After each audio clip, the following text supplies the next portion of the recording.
Silent గా ఉంటున్నారా తెలియట్లేదు వాళ్ళకి. మీకు ఇది ఎట్లాగే చెప్పాలంటే మీరు జెమినీలో చూసారు, ఇక్కడ లోకల్ గా ఒక ఆలోచన ఉంటుంది, పైన నాయకత్వానికి ఒక ఇది ఉంటుంది. వాళ్ళు చెప్పిన రూట్ లో మనం పని చేస్తున్నప్పుడు ఇక్కడ నువ్వు వాళ్ళతో నేను మాట్లాడతా నువ్వు ఇది చేసే అంటారు.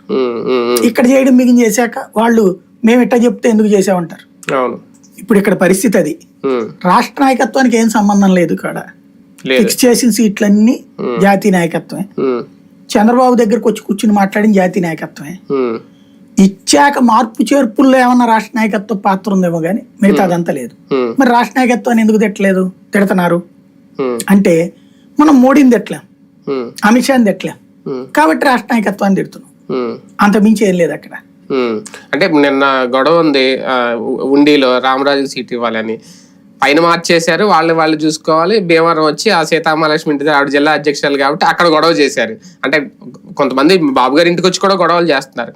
అంటే వాళ్ళని ప్రొటెక్ట్ చేయాల్సిన బాధ్యత, వాళ్ళ విషయంలో ఫీడ్బ్యాక్ ఇచ్చి నిర్ణయం తీసుకోవాల్సిన బాధ్యత పై స్థాయి వాళ్ళ మీద ఉంటది కాబట్టి వాళ్ళు అలా అడిగి ఉంటారు. అదే భారతీయ జనతా పార్టీలో ఏ పురంధేశ్వర్ గారు లేదా రాష్ట్ర స్థాయి నాయకులు ఆ బాధ్యత తీసుకోవాలి కదా, ఎందుకు తీసుకోవట్లేదు అంటున్నాను. ఇవ్వట్లేదు కదా, అధినాయకత్వం పవర్ ఇవ్వాలి కదా. ఇదిగో నీకు ఇస్తున్నాను. ఇప్పుడు తమిళనాడులో అధినాయకత్వం ఇన్వాల్వ్ కాల, మొత్తం ఫ్రీ హ్యాండ్ ఇచ్చేసింది.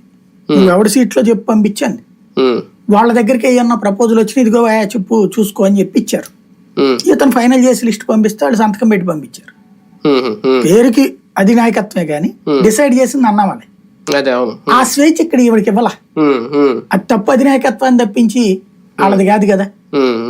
కానీ అభ్యర్థులను ప్రకటించేసిన తర్వాత వాళ్ళని కాపాడుకోవాల్సిన బాధ్యత ఆ సీట్లలో చేయాలి. రేపొద్దున ప్రచారం చేయాలి, ఏం చేయాలన్నా ఈవిడే కదా చూసుకుంటారు. వాళ్ళైతే చేస్తుంది ఆవిడ పని చేస్తుంది. కానీ సమన్వయపరచలేకపోతుందా నేను అనేది. ఇద్దరు నాయకులు మన రాజమండ్రిలో ఉంది, ఆవిడ ఎదురుకుండా అంత గొడవ జరిగింది. తెలుగుదేశం జనసేన అది ఆవిడ చేతిలో లేదు. ఎందుకంటే సమన్వయం